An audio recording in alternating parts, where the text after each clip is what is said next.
Hello, my name is Jessica Lubianski, and welcome to another episode of VERITAS.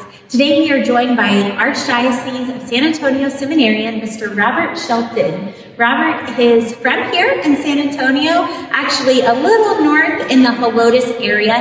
His parish is Our Lady of Guadalupe in Helotes, Texas. So welcome, Robert. And I want to ask you, what range or year are you? How does this work? What are you in the seminary? I'm Theology 1, which is I'm just starting my graduate studies, so I got about four and a half years left to ordination. And thanks so much for having me. I'm looking forward to this. Yes, I'm so excited, and like you said, you're four and a half years left, which means you've probably been in about four and a half years. So I imagine in getting to that point, it took a lot of prayers, a lot of thought, and something called discernment. And sometimes our young church, we really don't know what discernment is. So could you tell us a little bit about discernment and how you've discerned in your life to get you where you are right now? Yeah, so discernment basically in its simplest explanation is basically just it's questioning, it's journeying, it's discovering, it's searching for something though that's meaningful. It's not just like, what am I gonna have for lunch today? It's not like trying to figure out, what should I wear tonight or something. It's a deep, seated, deeply rooted, something that involves faith, involves a lot of thinking, involves a lot of contemplation. And that's kind of what discernment is. So I think the easiest way to explain to most people is, when you're dating someone, it's okay, do I want to spend the rest of my life with this person? How are we compatible?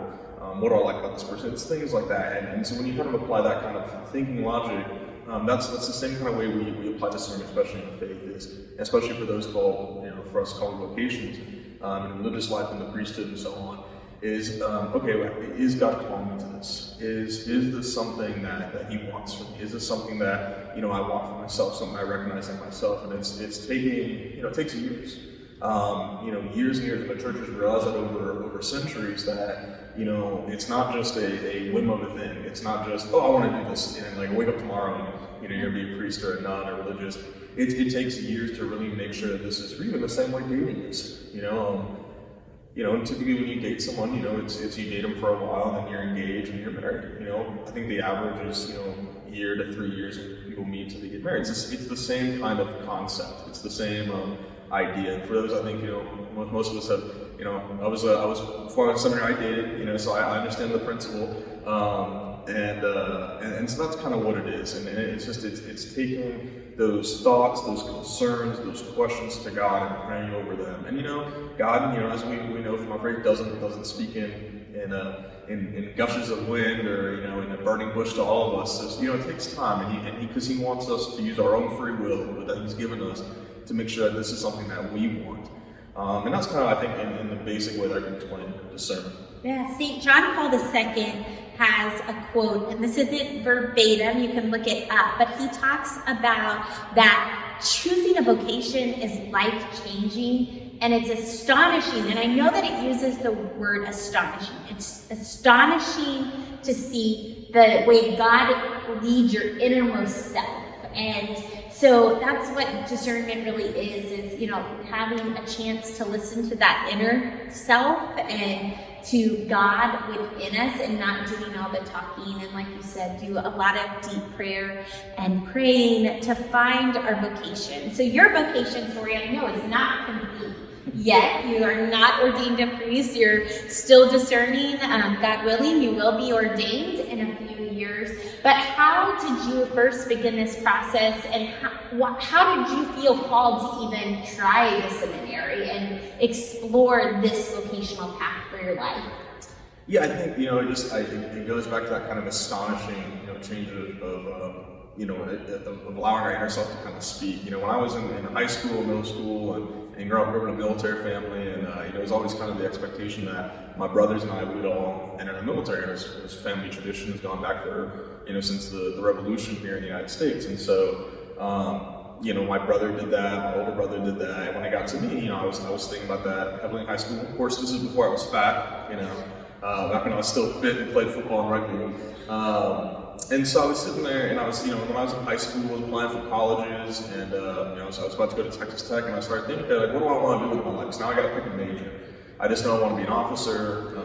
So I went to engineering, and I realized while I was good at math and things, I didn't really like it. The pursuit of kind of this career, just to have a career, and to pursue a job, just have a job, didn't really appeal to me. And so I kept kind of discerning, well, what is it that I really want to do? And I think that's where the question of discernment kind of come in for me was, well, what is it that I really want? What is it that I'm really called to do? And at the time, I wasn't even thinking about God's call on discerning for me, and I started thinking, well, I want to help people, I want to serve people. And then it was over time, I kind of slowly started bringing faith in that, started praying, God, help me find, a wife or a good job or what I'm supposed to do.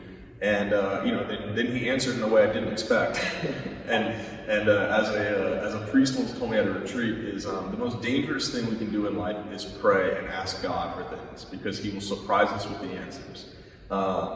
And that's what happened to me is then all of a sudden, the concept of the priesthood entered into my life. And I never really had given it much thought when I was a kid, when I was in high school. I always knew, it was like, well, I'm a guy, I'm a Catholic name, I could be a priest. But it was, saying the same thing, I could be president, And then, kind of shockingly when I got to college, when I was at Texas Tech, I started realizing, wow, okay, maybe this is something I never considered, but I should consider. And, then I went and worked for a little bit, and I did some other, schooling and stuff, and over time it was a slow increase for me, and I think that was where, I had a really crash course in discernment. I was discerning without even realizing it, and it wasn't until I got to seminary that they really explained the concept of discernment. I was like, oh, well, I've been doing that for years, which is, taking things to prayer. And so that's kind of how I think discernment affected my vocation, was just sitting there, and you got to start by bringing, faith into it, prayers, and just looking at your inner self and saying, what will make me happy? What will make other people happy? And what can I do to, be of beneficial in the world? And that could be, marriage, that could be raising a family, that could be, any large assortment of things. Awesome. So this week I would challenge you, whether you are discerning your primary vocation or you are discerning what in the world God wants you to do to your life, take that time to pray about it. Even though Robert said that it can be a little dangerous, because sometimes we want to fight God's will, I would challenge you to pray, spend time with God, asking him to not let your will be done, but his will be done. And I think you'll be surprised on how God uses you as an instrument of his love and peace to share the gospel throughout the week. Thank you, Robert, for joining us. We'll be praying for you as you continue your studies and pursuing the vocation of the priesthood. Thank you for joining us for this episode of VERITAS. We will see you soon. Don't forget, if you want to see more episodes like this, to follow today's Catholic newspaper on YouTube channel, and then subscribe to get notifications of our latest videos.